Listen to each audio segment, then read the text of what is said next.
चढ़ाते हैं। बेर चढ़ाने का बड़ा महत्व है। यहाँ चढ़ाते हैं कि नहीं चढ़ाते? चढ़ाते हैं। शिवरात्रि के दिन बेर चढ़ाने का बड़ा महत्व है। और शिवरात्रि पर चढ़ा हुआ वो बेर उठाकर ले आइए और उस बेर को उठाकर रख लीजिए। मान लो किसी को उदर से जुड़ी हुई जब तकलीफ रहती है, पेट से जुड़ी हुई तकलीफ रहती है, पेट से जुड़ी हुई कोई भी प्रॉब्लम हो, अगर पेट से जुड़ा हुआ कोई भी रोग आपको लग गया और डॉक्टर की दवाई चल रही है, सारी औषधि चल रही है, जो शिवरात्रि पर आपने बेर चढ़ाया है वो बेर अगर आपके यहां रखा हुआ है, वो बेर उस रोग वाले व्यक्ति को खिला दीजिए। आधे घंटे के अंदर पेट का दर्द, पेट की तकलीफ, पेट का कैसा भी रोग होगा एकदम आराम लग जाएगा। उस बेर में इतना दम, इतना प्रबलता आ जाती है। शंकर को जो शिवरात्रि के दिन बेर चढ़ाया जाता है।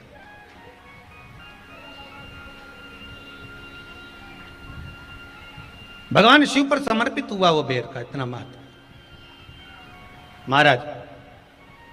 और जो देवता को उठाने के लिए बोर समर्पित करा जाता है, बेर भाजी आंवला उठो देव सांवरा, उसमें शंकर जी का भाव है, क्योंकि शिव जी का दर्शन भगवान नारायण उठते से ही करना चाहते हैं। सबसे पहले नेत्र खोले और मेरा शिव का दर्शन हुआ। बेर का भाव ही शिव का दर्शन का भाव।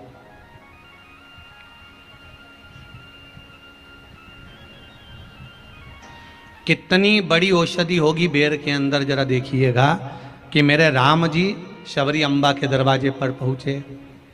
आप लोग भजन में लेते रहते हो, शबरी संवारे रास्ता आएंगे राम जी, मेरा भी धन्य जीवन बनाएंगे राम जी।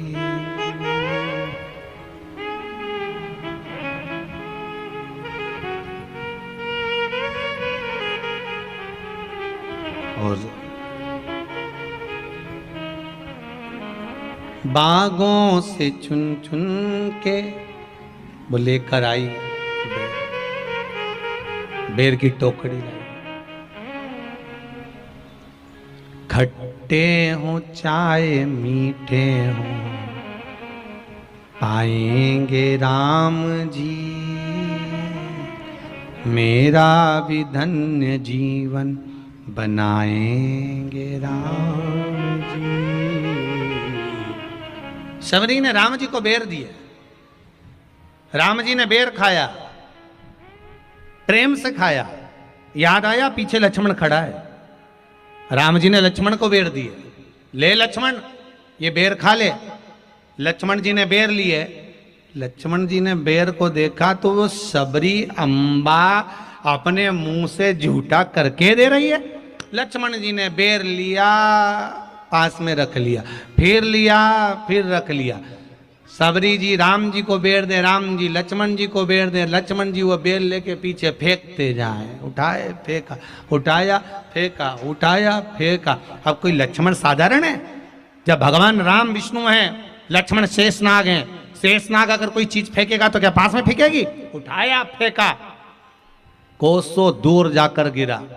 और वो बेर कब काम आया? जब लक्ष्मण जी को शक्ति लगी, बाण लगा, लक्ष्मण जी मूर्छा होकर जमीन पर पड़े।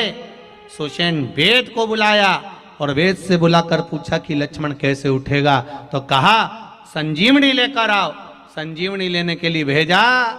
तब संजीवनी लेने के लिए जब श्री हनुमान जी महाराज गए, संजीवनी बूटी जब लेकर आए और लक्ष्मण जी को जो दी, तब राम जी पहचान गए ये संजीवनी कोई दूसरी नहीं है। लक्ष्मण जी को जो बेर खाने को दिया था वो बेर फेंक दिया था, उसी बेर की पत्ती है जिसको निचोड़ निचोड़ कर लक्ष्मण जी को खिलाना पड़ी है। तो राम जी रोते रोते बोले पहले ही खा लेता तो खाना नहीं पड़ती। कोरोना का टीका पहले ही लगवा लेता तो दादा निपटता ही नहीं, लगे तो खाया ही।